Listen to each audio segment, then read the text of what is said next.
Good morning to everyone. In our previous class, we were discussing the concept called stages in the formation of a company. After the previous class, we had come across with the promotion of a company in which a promoter is going to make a preparation of various documents, various processes, various activities which are required to make incorporation of a company.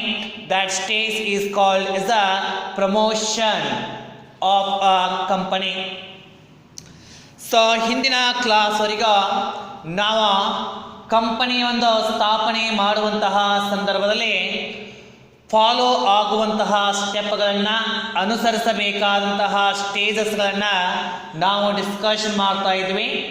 So ಹಿಂದಿನ ಕ್ಲಾಸ್ವರೆಗೂ ನಾವು promotion of a company ಎಂಬ ಒಂದು ಟಾಪಿಕನ್ನು ನೋಡ್ತಾ ಇದ್ವಿ.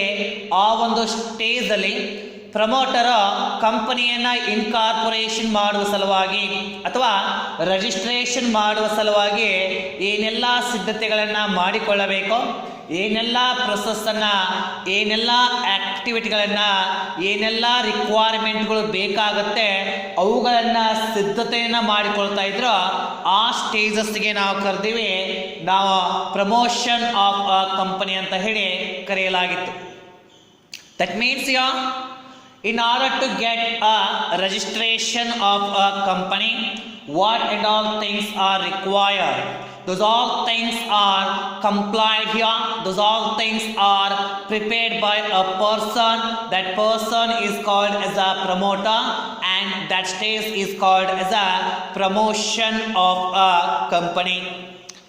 So after the previous class we had discussed after the promotion of a company, the second step, the second stage in the formation of a company is that incorporation or registration of a company.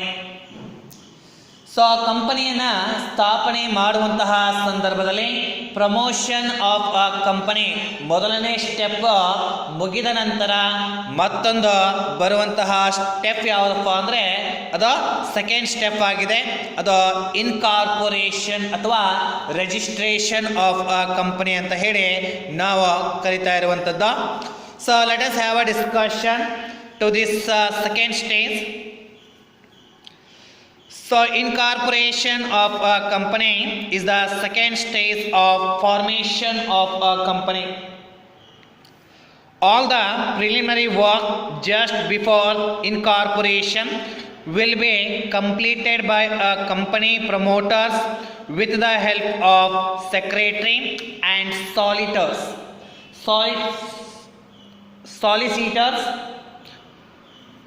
and necessary documents of incorporation will be prepared by the company's solicitors. In the sense here, so in the stage called promotion, ನಾವು ಕಂಪನಿಯನ್ನು ಸ್ಥಾಪನೆ ಮಾಡುವಂತಹ ಸಂದರ್ಭದಲ್ಲಿ ಮೊದಲ ಸ್ಟೆಪ್ಪನ್ನು ಏನು ನೋಡಿದ್ದೀವಿ, ಆ ಒಂದು ಸ್ಟೆಪ್ಪಲ್ಲಿ ನಮ್ಮ ಪ್ರಮೋಟರ್ಸ್ ಈ ಒಂದು ಸೆಕ್ರೆಟರಿಯ ಸಹಾಯದಿಂದ ಆಗಿರ್ಬೋದು ಅಥವಾ ಸಾಲಿಸಿಟರ್ಸ್ ಅಂತ ಬರ್ತಾರೆ. ಯಾರು ಈ ಸಾಲಿಸಿಟರ್ಸ್ ಅಂತ ಹೇಳಿದ್ರೆ, these are the legal practitioner. So ಒಂಥರ ಲಾಯರ್ ಇದ್ದಂಗೆ, ಇವರು ಅಡ್ವೊಕೇಟ್ಸ್ ಇದ್ದಾಗೆ. ಇವರು ಲೀಗಲ್ ಮ್ಯಾಟರ್ಗಳನ್ನ ಹ್ಯಾಂಡಲ್ ಮಾಡ್ತಾ ಇರ್ತಾರೆ, ಅಡ್ವೊಕೇಟ್ ಇರ್ತಾರೆ. ಸೊ ಈ ವ್ಯಕ್ತಿಗಳ ಸಹಾಯದಿಂದ ಅಂದರೆ ಸೆಕ್ರೆಟರಿ ಆಗಿರ್ಬೋದು ಅಥವಾ ಸಾಲಿಸಿಟರ್ಸ್ ಆಗಿರ್ಬೋದು, ಇವರ ಒಂದು ಸಹಾಯದಿಂದ ಕಂಪನಿಯನ್ನು ರಿಜಿಸ್ಟ್ರೇಷನ್ ಮಾಡಿಸುವ ಸಲುವಾಗಿ ಏನೆಲ್ಲ ಡಾಕ್ಯುಮೆಂಟ್ಗಳು ಬೇಕೋ ಅವುಗಳನ್ನು ಪ್ರಮೋಟರ್ಸ್ ಪ್ರಿಪೇರ್ ಮಾಡಿಸಿಕೊಂಡಿರ್ತಾರೆ. That's what they are saying here. With the help of company secretary and with the help of the solicitors, the promoters get ready all the documents which are very required in order to get a registration of a company here. That's what they are saying here.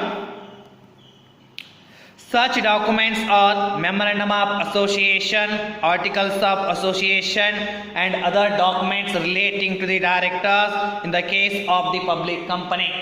Right? So here the documents which are prepared by the solicitors or the secretary by the recommendation or the by the guidelines of the promoters in the stage called promotion. So what are the documents are to be gets prepared here? Memorandum of association is the document, articles of the association is the document, and the document of director is there. These all documents are to be get ready here by the promoters with the help of the solicitors or the company secretary. So in this total paragraph, what they are saying here, in order to make a registration of the company, so documents are required, like memorandum of association is required, articles of association is required, and some documents relating to the companies are required, documents relating to the directors are required. These all documents are very essential. So in order to get these all documents ready here, the promoter will take help of the solicitors or the secretary. With the help of these two persons, he is going to get ready. Promoter is going to get ready all the documents of the company which are needed to get incorporation of a company. Right? So that's what they are saying here in this paragraph. ಅಂದರೆ simple ಆಗಿ ಕಂಪನಿಯನ್ನು ಸ್ಥಾಪನೆ ಮಾಡುವ ಸಲುವಾಗಿ ಏನೆಲ್ಲ ಡಾಕ್ಯುಮೆಂಟ್ಗಳ ಅವಶ್ಯಕತೆ ಇರುತ್ತೆ, ಅದು ಮೆಮೊರಂಡಮ್ ಆಫ್ ಅಸೋಸಿಯೇಷನ್ ಡಾಕ್ಯುಮೆಂಟ್ ಆಗಿರ್ಬೋದು, ಅಥವಾ ಆರ್ಟಿಕಲ್ಸ್ ಆಫ್ ಅಸೋಸಿಯೇಷನ್ ಆಗಿರ್ಬೋದು, ಅಥವಾ ಡೈರೆಕ್ಟರ್ಗಳಿಗೆ ಸಂಬಂಧಪಟ್ಟ ಹಾಗೆ ಡಾಕ್ಯುಮೆಂಟ್ಗಳಾಗಿರ್ಬೋದು. ಈ ಎಲ್ಲ ಡಾಕ್ಯುಮೆಂಟ್ಗಳನ್ನು ಪ್ರಮೋಟರ್ಸ್ ಸಾಲಿಸಿಟರ್ಸ್ ಮತ್ತು ಸೆಕ್ರೆಟರಿಗಳ ಸಹಾಯದಿಂದ ಪ್ರಿಪೇರ್ ಮಾಡಿಕೊಂಡು ನಮ್ಮ ಕಂಪನಿನ ರಿಜಿಸ್ಟ್ರೇಷನ್ ಮಾಡುವಂತಹ ಒಂದು ಸನ್ನಿವೇಶವನ್ನು ಇಲ್ಲಿ ತರ್ತಾರೆ ಎನ್ನುವಂಥದ್ದು. ಹೀಗಾಗಿ ಏನೆಲ್ಲ ಡಾಕ್ಯುಮೆಂಟ್ಗಳು ಬೇಕೋ ಆ ಡಾಕ್ಯುಮೆಂಟ್ಗಳನ್ನು ಪ್ರಿಪ್ರೇಷನ್ ಮಾಡುವಂತಹ ವ್ಯಕ್ತಿ ಯಾರಪ್ಪ ಅಂದರೆ ಅವರ ಪ್ರಮೋಟರ್ಸ್ ಆಗಿರ್ತಾರೆ. ಪ್ರಮೋಟರ್ಸು ಇವೆಲ್ಲ ಲೀಗಲ್ ಡಾಕ್ಯುಮೆಂಟ್ಗಳನ್ನ ಪ್ರಿಪೇರ್ ಮಾಡುವಂತಹ ನಾಲೆಜ್ ಅವರಿಗೆ ಇರೋದಿಲ್ಲ. ಹೀಗಾಗಿ ಈ ಪ್ರಮೋಟರ್ಸ್ ಸಾಲಿಸಿಟರ್ಸ್ ಅಥವಾ ಸೆಕ್ರೆಟರಿ, ಅಡ್ವೊಕೇಟ್ಸ್ ಅಥವಾ ಸೆಕ್ರೆಟರಿಯ ಸಹಾಯದಿಂದ ಈ ಎಲ್ಲ ಡಾಕ್ಯುಮೆಂಟ್ಗಳನ್ನ ಪ್ರಿಪರೇಷನ್ ಮಾಡಿಕೊಂಡು ಕಂಪನಿಯನ್ನ ರಿಜಿಸ್ಟ್ರೇಷನ್ ಮಾಡುವಂತಹ ಒಂದು ಕೆಲಸವನ್ನ ಇಲ್ಲಿ ಮಾಡ್ತಾರೆ ಎನ್ನುವಂಥದ್ದು. Okay, that's what they are saying in this paragraph. Let us move forward here. A company shall be required to file following documents with the registrar of joint stock company along with the necessary fees and stamp duty. Right, in order to get registered all these documents, right, all the documents which are required here to get incorporation of the company, those all documents must be filed with the registrar of company with a required fees and a stamp duty. ಕಂಪನಿಯನ್ನ ಸ್ಥಾಪನೆ ಮಾಡುವ ಸಲುವಾಗಿ ಏನೆಲ್ಲ ಡಾಕ್ಯುಮೆಂಟ್ಗಳು ಬೇಕಾಗಿರುತ್ತೆ ಆ ಎಲ್ಲ ಡಾಕ್ಯುಮೆಂಟ್ಗಳನ್ನ registrar of ಕಂಪನಿಯ ಅವರಿಗೆ ಸಬ್ಮಿಷನ್ ಮಾಡೋದ್ರ ಮುಖಾಂತರ, ಫೈಲ್ ಮಾಡೋದ್ರ ಮುಖಾಂತರ, ಈ ಫೈಲ್ ಮಾಡುವಂತಹ ಸಂದರ್ಭದಲ್ಲಿ ಸ್ವಲ್ಪ ಫೀಸ್ ಇರುತ್ತೆ ಮತ್ತು ಸ್ಟ್ಯಾಂಪ್ ಡ್ಯೂಟಿ ಇರುತ್ತೆ. ಅವುಗಳ ಜೊತೆಗೆ ಈ ಡಾಕ್ಯುಮೆಂಟ್ಗಳನ್ನು ರಿಜಿಸ್ಟ್ರಾರ್ ಆಫ್ ಕಂಪನಿಗೆ ಫೈಲ್ ಮಾಡಬೇಕು ಎನ್ನುವಂಥದ್ದು. ನಾವು let us see here, in order to get registration of the company, what are the general documents are required here? So first here, the memorandum of association. It's a main document of the company in which the different clauses are there, like objective clause, liability clause, capital clause, like this way. So many clauses are there, nearly 6 clauses. So this document must be prepared by the promoters with the help of the solicitors. and the same memorandum of association document must be signed by 2 members in case of the private company and 7 members in case of the public company. So ಇಲ್ಲಿ ಕಂಪನಿಯನ್ನು registration ಮಾಡುವಂತಹ ಸಂದರ್ಭದಲ್ಲಿ ಮೊದಲಿಗೆ ಬರುವಂತಹ ಪ್ರಮುಖವಾದಂತಹ document ಯಾವುದಪ್ಪ ಅಂದರೆ memorandum of association ಅಂತ ನಾವು ಕರಿತಾ ಇದ್ದೀವಿ. ಸೊ ಈ ಮೆಮೊರಂಡಮ್ ಆಫ್ ಅಸೋಸಿಯೇಷನ್ನ ಚಾರ್ಟರ್ ಆಫ್ ಅ ಕಂಪನಿ ಅಂತ ನಾವು ಕರಿತಾ ಇದ್ದೀವಿ. ಸೊ ಯಾಕಪ್ಪ ಅಂದರೆ ಸೊ ಈ ಮೆಮೊರಂಡಮ್ ಆಫ್ ಅಸೋಸಿಯೇಷನ್ದಲ್ಲಿ ಸೊ ಡೀಟೇಲ್ ಆದಂತಹ ಮಾಹಿತಿ ಇರುತ್ತೆ. ಈ ಒಂದು ಮೆಮೊರಂಡಮ್ ಆಫ್ ಅಸೋಸಿಯೇಷನ್ 6 ಕ್ಲಾಸಸ್ ಅನ್ನು ಹೊಂದಿದೆ. Name class, liability class, capital class, right, and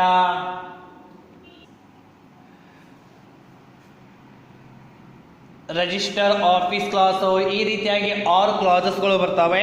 ಈ ಒಂದು 6 ಕ್ಲಾಸಸ್ಗಳನ್ನು ಹೊಂದಿರುವಂತಹ ಈ ಒಂದು ಡಾಕ್ಯುಮೆಂಟ್ ಅತ್ಯಮೂಲ ಅಬ್ಜೆಕ್ಟಿವ್ ಕ್ಲಾಸ್ ಕೂಡ ಬರುತ್ತೆ.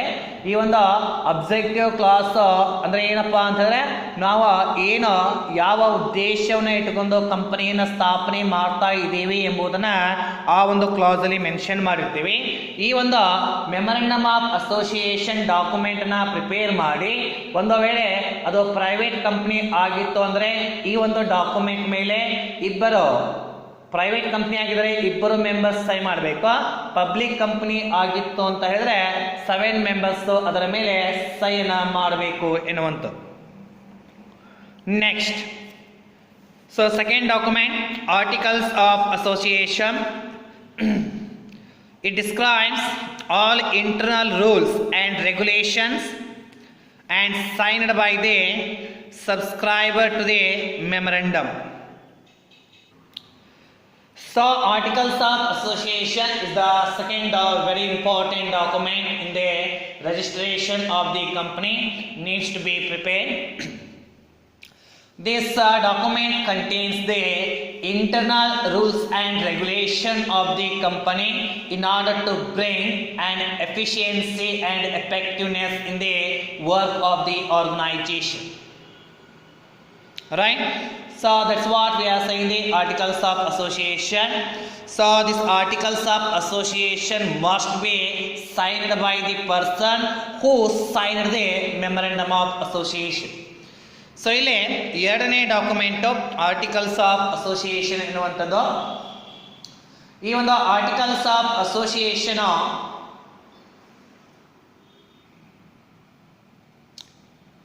ಈ ಡಾಕ್ಯುಮೆಂಟ್ ಯಾವುದಕ್ಕೆ ಸಂಬಂಧಪಟ್ಟಿರುತ್ತೆ ಅಂತ ಹೇಳಿದ್ರೆ ನಮ್ಮ ಇಂಟರ್ನಲ್ ರೂಲ್ಸ್ ಆ್ಯಂಡ್ ರೆಗ್ಯುಲೇಷನ್ಗೆ ಸಂಬಂಧಪಟ್ಟ ಹಾಗೆ ಒಂದು ಮಾಹಿತಿಗೆ ಸಂಬಂಧಪಟ್ಟಿರುತ್ತೆ.